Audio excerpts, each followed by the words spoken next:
마태복음 4장 18절에서 22절 말씀입니다. 갈릴리 해변에 다니시다가 두 형제 곧 베드로라 하는 시몬과 그의 형제 안드레가 바다에 금을 던지는 것을 보시니 그들은 어부라. 말씀하시되 나를 따라오라. 내가 너희를 사람 낚는 어부가 되게 하리라 하시니 그들이 곧 그물을 버려두고 예수를 따르니라. 거기서 더 가시다가 다른 두 형제 세베대의 아들 야고보와 그의 형제 요한이 그의 아버지 세베대와 함께 배에서 그물 깁는 것을 보시고 부르시니 그들이 곧 배와 아버지를 버려두고 예수를 따르니라. 아멘. 예수님께서 제자들을 불러 세우는 그런 장면입니다. 18절 19절에 말씀합니다. 갈릴리 해변에 다니시다가 두 형제 곧 베드로라 하는 시몬과 그 형제 안드레가 바다에 금을 던지는 것을 보시니 그들은 어부라. 말씀하시되 나를 따라오라. 내가 너희를 사람을 낚는 어부가 되게 하리라 하시니 말씀합니다. 사람을 낚는 어부가 되게 하리라 라고 하는 이 말씀을 직역하면 나는 너희를 사람의 어부로 만들 것이다 입니다. 주님이 만드시는 것입니다. 제자들은 걱정할 것이 없지요. 주님이 그들을 사도로 만드실 것이기 때문에 그렇습니다. 이처럼 기독교는 내가 나를 만들어가는 것이 아닙니다. 주님이 나를 만들어 가십니다. 그러므로 자기를 부인하고 주님께 맡기면 됩니다. 주님이 인격도 만지고 삶도 만지고 가정도 만지고 능력도 만져서 좋게 하시지요. 보십시오. 20절에 이렇게 말씀하죠. 그들이 곧 그물을 버려두고 예수를 따르니라. 그물을 버려두고 주를 쫓은 사람은 다 변화되어서 나라와 민족을 바꾼 사도로 쓰임받은 것을 봅니다. 오랫동안 신앙생활하며 몸부림해도 발전이 없는 것은 내가 나의 주권을 포기하지 않아서입니다. 그 부분을 주께 맡기지 않기 때문이지요. 맡기시길 바랍니다. 주님이 우리를 사람을 낚는 어부로도 섬기는 사람으로도 사랑이 많은 사람으로도 지혜롭고 현명한 사람으로도 주의 영광을 나타낼 능력 있는 사역자로도 변화시켜 사용하십니다.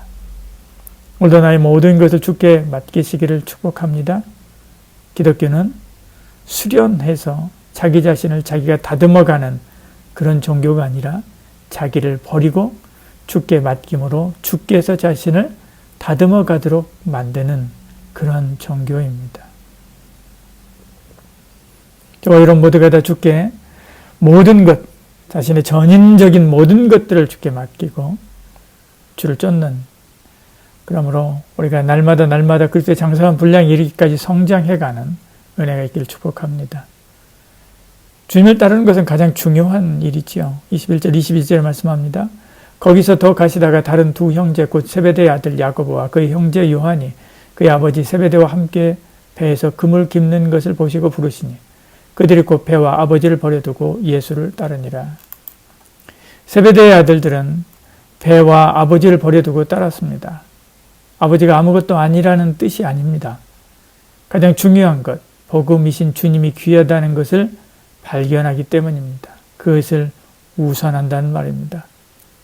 성경은 계속 그의 나라와 의를 구할 것이 먹을 것, 입을 것을 구하는 것보다 훨씬 더 귀하다라고 말씀합니다.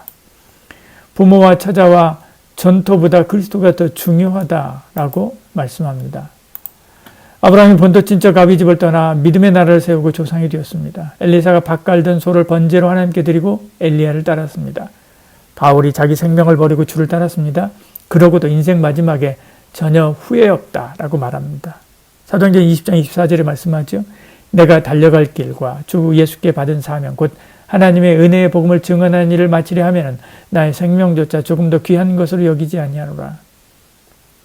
그렇다고 교회 다니면 다 직장을 포기하고 교회 일에만 전념해야 되는가? 가족은 돌보지 않고 교회만 쫓아다녀야 되는가? 아닙니다. 유한한 이 땅의 것보다 더 중요한 것은 영원한 하나님의 나라, 그 일이라는 것이지요. 이 땅은 유한하고 하나님 나라는 영원합니다. 이 땅은 썩을 것이고 하나님 나라는 썩지 않을 것이기 때문입니다.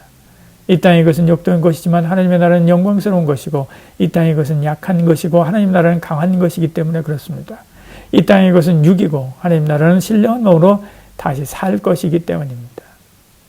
나는 무엇을 우선하고 추구하며 살고 있는가? 나의 우선순위는 바로잡혀 있는가? 다시 스스로 점검하는 그런 복된 하루 되기를 축복합니다. 기도하겠습니다. 사랑이 많으신 우리 하나님, 주님을 쫓아 산다고 하면서도 나를 위한 도구로 주님을 사용할 때가 참 많았습니다. 그러나 나 자신을 주께 맡기고 저 영원한 것을 바라보는 그 영안이 열리게 하여 주시옵소서. 그리고 주께 맡기고 주님을 따라 살아감으로 주님께서 나에게 주신 영원한 나라의 그 일, 하나님 나라의 그 일을 위해서 차근차근 나아가게 하시고, 그러함으로 우리의 삶이 하나님의 놀라우신 은혜로 변화되고 성장하고 성숙되어지고 새로워지고, 그리고 하나님의 은혜와 하나님 주신 그 기쁨으로 충만하게 채워지는 그런 복이 있게 하여 주시옵소서. 오늘 하루도 주께 맡깁니다. 주님이 우리를 붙잡아 주시옵소서. 인도해 주시옵소서. 예수님 이름으로 기도합니다. 아멘.